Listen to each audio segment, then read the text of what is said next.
السلام علیکم، کیسے ہیں آپ سب؟ امید کرتا ہوں کہ آپ سب خیریت سے ہوں گے۔ اسماء الحسنہ کی ہماری جو سیریز چل رہی تھی، انشاءاللہ آج مزید اللہ تعالیٰ کے اسم مبارک کو سنیں گے، اور آج کی ویڈیو میں جو میں آپ کو اللہ کے اسم مبارک کے وظائف بتانے جا رہا ہوں، یہ بہت ہی اہم ہے ان شخص کے لیے، ان افراد کے لیے جو روزگار کے طلبگار ہیں، روزگاری کے لیے پریشان ہیں، تو وہ یہ ضرور ویڈیو مکمل دیکھیں۔ انشاءاللہ آپ کو اللہ تعالیٰ کے اس اسم کی وظیفے کرنے کی برکتیں ضرور ملیں گی۔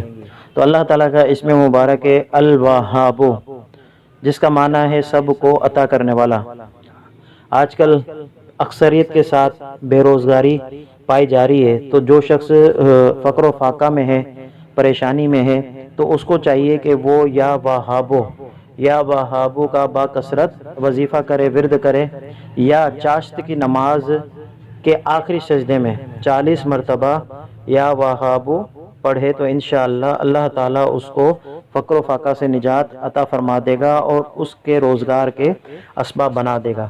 اب چاشت کی نماز فجر کی نماز کے بعد تقریباً آدھا گھنٹے بعد، فجر کی نماز کے بعد جب سورج نکل جاتا ہے، سورج نکلنے کے آدھے گھنٹے بعد چاشت کی نماز آپ پڑھ سکتے ہیں۔ اس وقت چاشت کی نماز کا ٹائم شروع ہو جاتا ہے، تو آخری سجدے میں آپ کو 40 مرتبہ یہ پڑھنا ہے۔ انشاءاللہ اس کی آپ کو برکتیں ضرور ملیں گی۔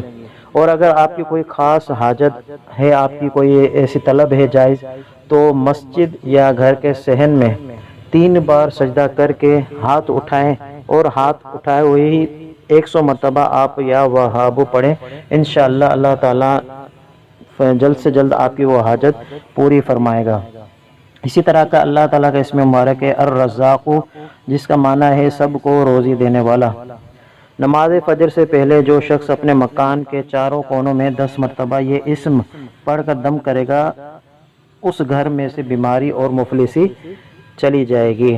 تو یہ ہر مسلمان کی خواہش ہوتی ہے کہ اس کے گھر میں برکت رہے، اس کی بے برکتی اس کے گھر سے نکل جائے اور بیماری اس کے گھر سے نکل جائے۔ تو یہ ہم تمام کو یہ چاہیے کہ فجر کی نماز سے پہلے ہم اپنے گھر کے چاروں کونوں پر یہ اسم مبارک یا رزاق کو دم کر کے 10 مرتبہ اپنے گھر کے کونوں پر دم کر دیں۔ انشاءاللہ اس کی برکت سے ہمارے گھر کی جو مفلسی ہوگی، جو تنگی ہوگی، انشاءاللہ دور ہوگی، اور اللہ تعالیٰ ہمیں اس کی برکتیں نصیب فرمائے گا۔ اسی طرح اللہ تعالیٰ کا ایک اسم مبارک ہے الفتاح، جس کا معنی ہے مشکل کشا۔ نماز فجر کے بعد سینے پر ہاتھ باندھ کر 70 مرتبہ یہ اسم پڑھنے سے دل ایمان کے نور سے منور ہو جاتا ہے۔ تو ہمیں اس وظیفے کو بھی ضرور استعمال کرنا چاہیے، اور اس کی برکتیں ہمیں ضرور لوٹنی چاہیے۔ تو امید کرتا ہوں کہ یہ ویڈیو آپ کو اچھی لگی ہوگی۔ ملتے ہیں دوسری ویڈیو میں، اپنا خیال رکھیے گا۔ اللہ حافظ۔